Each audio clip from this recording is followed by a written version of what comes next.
Yes, welcome back to another video. Brad McKinnon here. Today we are in a very old unit. It's being redone, getting ready for new tenants, and we're just going to, the wallpaper's been all stripped off and we're going to skim these walls ready for paint finish. But we've come across these old wooden corner beads that they used to use instead of the metal beads, and what they do is they cut back the plasterboard sort of 20mm on each side and put a timber bead up the corner, and that was real strong and it'll take any bangs and it wouldn't ding or anything. But we're going to make it a nice sharp one and put a corner bead over it.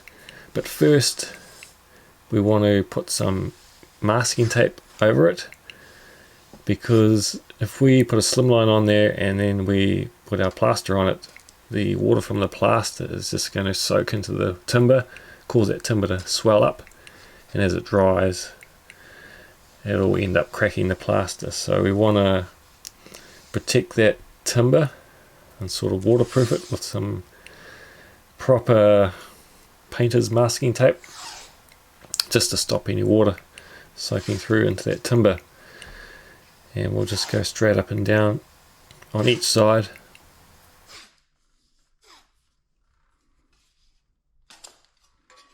Just run our fingers up so that wraps around the curve nicely, and that's going to protect that timber from when the plaster goes on. So we'll just get some staples out there. I'm going to use a metal slimline corner bead, and we're going to staple that on over the top. Now this unit was probably built in the 50s or 60s, so it's really old, nothing's straight, so we're not even going to bother about using a straight edge. We're just going to make sure that the tops line up with the timber scotia mitre at the top, and the bottoms line up with the skirting mitre, and we'll just keep it tight as we can all the way up.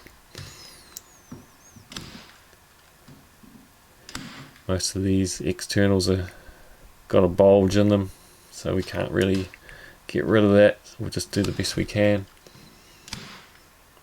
and keep it on nice and tight. And you can see the bead just covers that timber, so we're actually putting our staples into the plasterboard. They probably wouldn't go into that hardwood. And that's covered that masking tape good. And just to be on the safe side, I'm going to tape up these corner beads as well, just to make sure there's no cracking. And I'm just going to use a fibre fuse. I'm going to use the New Zealand equivalent called rock tape, made by Jib. So first of all, and I'm also going to use a air drying multi-purpose pre-mix compound. I never use a setting compound on old walls that have had wallpaper on them, because there is a bit of glue residue, and I find that the glue based pre-mix plaster adheres better to it.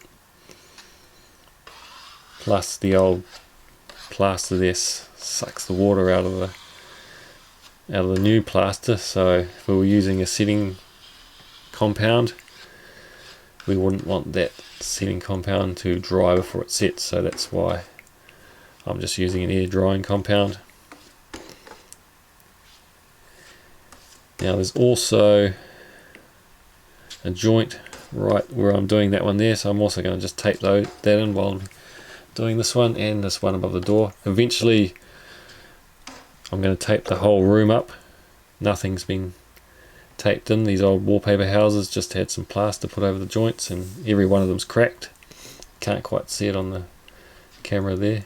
We can see that one on the left over the door's got a big crack in it. So I go around and tape everything, including the internal corners and all the external corners like I'm doing here, and fill them all out before I skim the walls.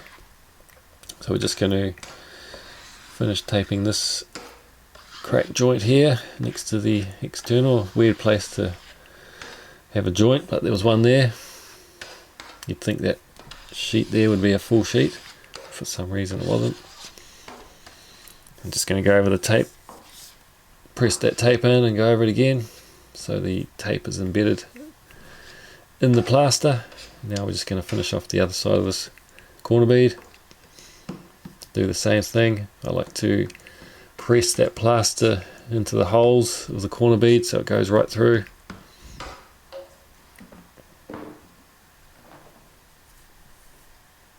Again, I'm just using a multi-purposed pre-mix compound. This one's suitable for 3 coats. Taping, second coat and finish coat. So we'll just get a nice layer on there, cover that bead, then we're going to use our fibre fuse tape.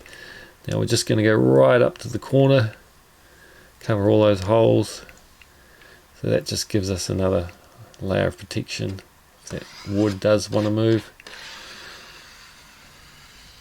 And we're just going to press that tape in below the lip of the corner bead, so then when we fill the corner bead with our trowel we won't see the tape at all.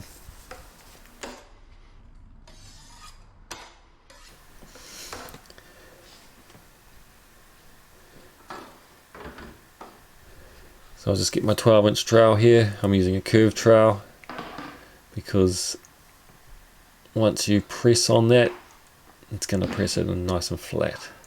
If I used a flat trowel I'd be pressing it in too far. So I like to use a curved trowel on my first filler coat of my beads.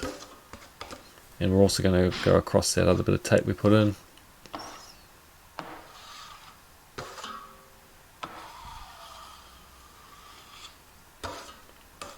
This is just the first step before skimming this whole room.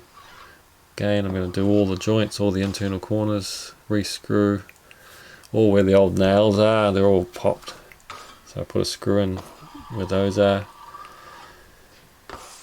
And then I'll let that dry, then I'll sort of flush them all out again because they're quite bumpy, some of these joints. So I'll flush out each side of the tape, get it nice and as flat as I can. Let all that dry, then we'll skim the whole, all the rooms to a level 5 finish. Let that dry, come back and sand it. And that'll be ready for painting. It'll be nice. Be like brand new once it's all painted. So we just finish filling this side of the corner bead. Clean off the edge as you go. Then we'll just finish by coming down from the top. I like to just have one lift off lip there for when that's dry, just to scrape back. Makes life a lot easier. Yeah, that's all done. That's how I like to fill over those old wooden corners, the old wooden bullnose corners. They're quite good in their day. And again here, just explaining here, I'm just going to tape all these internals in. Yeah, but just make it look a bit more modern. Putting that masking tape on just to stop the water going into the wood. Then the corner bead and a bit of fibre fuse, and then giving it a fill over. Hope you enjoyed that one, guys. Subscribe if you're not already. Stay tuned for more videos coming soon. See you soon.